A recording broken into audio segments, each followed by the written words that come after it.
Hi. Okay. Then I've got a challenge for you right here, Jacob, that you can do right now. Oh, all right. Yeah.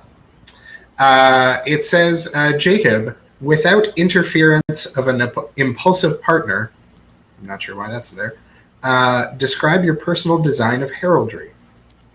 Oh, that's from the Panelists. Do you want to explain what the Panelists is, Kathleen? Yeah, please, Kathleen. So we do a very funny show on our YouTube, and you can go check it out on youtube.com/loadingreadyrun, where our delightfully devilish host, Molly Lewis, who is one of the entertainers on Zeta Shift, by the way, this year. So check her out there. Asks a series of mind-bending questions designed by herself and myself, and then we make a bunch of unsuspecting funny people answer them. And so it's like a British panel show, but all the personalities are like people sort of in the Loading Ready Run orbit. So it's quite funny, I think, because... well, I should hope so. Because anyhow, I produced the show. It should be good. But so one of the questions was, it wasn't just you get to design a coat of arms. There was some sort of shame-based thing about it too, wasn't there, Jacob? Yes, indeed. It's design a coat of arms with your partner, and my partner was the other half of our team, the Golden Lovers, Adam Savadan. And this gentleman I can best describe as, at least in this moment, in the episode, as laissez-faire, shall we say. Now, as heraldry goes and things like that, our good friends... You care. I do. I give a bus. The best way that I believe I have ever been described was, I believe, by Serge, and one of the most heartfelt ways, by your friend and mine, Serge, is the opposite. I'm the opposite of someone who never takes anything seriously. I enjoy what I do. So the crest was kind of split in twain, and you can go on the Loading Ready Run. You can actually go on the Loading Ready Run. Oh, it's in chat. Yeah. Well, that's actually that's my full crest. I actually had this designed and done for myself. That's as kind of a logo for things, and posted it after that episode. Okay.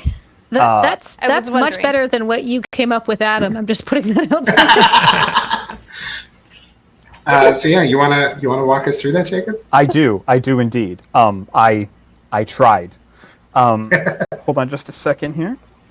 Just want to make sure that my mic is working and mic's okay. Hey, engineering, is my mic okay? I just saw a couple of things in chat that, do I need to move it? Are we okay? It sounds fine. Good. I'm going to say it sounds fine too. I had this done, and the lovely Talonier, Rachel Denton, who was on a vampire show. I got introduced to her vampire show called Blood on the Thames, and an absolutely fantastic performer, wonderful artist. Actually did some of my Vampire the Masquerade characters for me.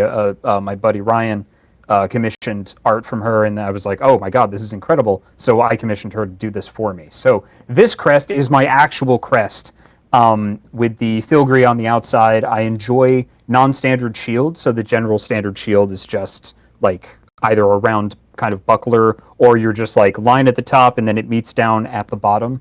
I like non-standard crests that have a little bit of character to them. So my crest is at the bottom is theater. You have the tragedy and comedy there, the voice acting that I do, the writing, and my love of tabletop and performance. In these different fields, these are colors that are very, very important to me, up to and including the gold and the leaves to represent nature. The campfire, because everything I do, even though I do a lot, it all falls under the realm of storytelling. Even the publishing work that I do with Yisbert Games, the entire point of us publishing games is finding good stories to fund and back and get out into the world. Everything I do boils down to storytelling. So that's why I have the campfire, because it is the one, I love camping and getting the hell out of nature. Sometimes when I get overloaded with people, and it's one of the only activities that I could actually go out and do on my own during the pandemic times. And then at the top is the crossroads, because sometimes I never feel like I know where I'm going, or I'm pulled in a bunch of different directions, and this is to remind me that in fact it's only one direction. And then at the very top is a vampire skull, because I really enjoy the World of Darkness. I have gotten the chance to write on my favorite thing in the world, Vampire the Masquerade, and I was one of the writers on one of the new clans, the Clan of Death, the Hecata, that's coming out in Cults of the Blood Gods, and it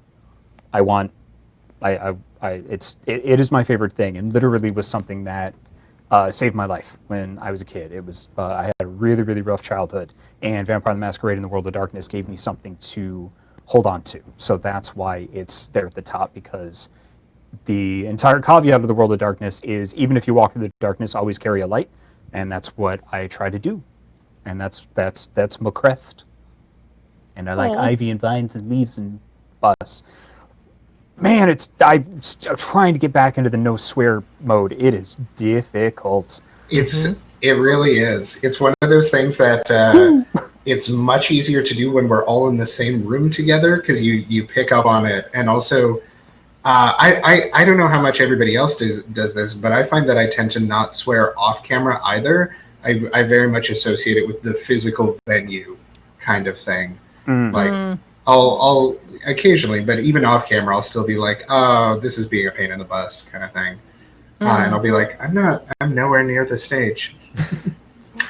But thank you. Order like a meal. Yeah. Nice. It's the other one for the unconscious that you carry with you everywhere is standing in line at Starbucks and catching yourself dancing to the music without thinking about it.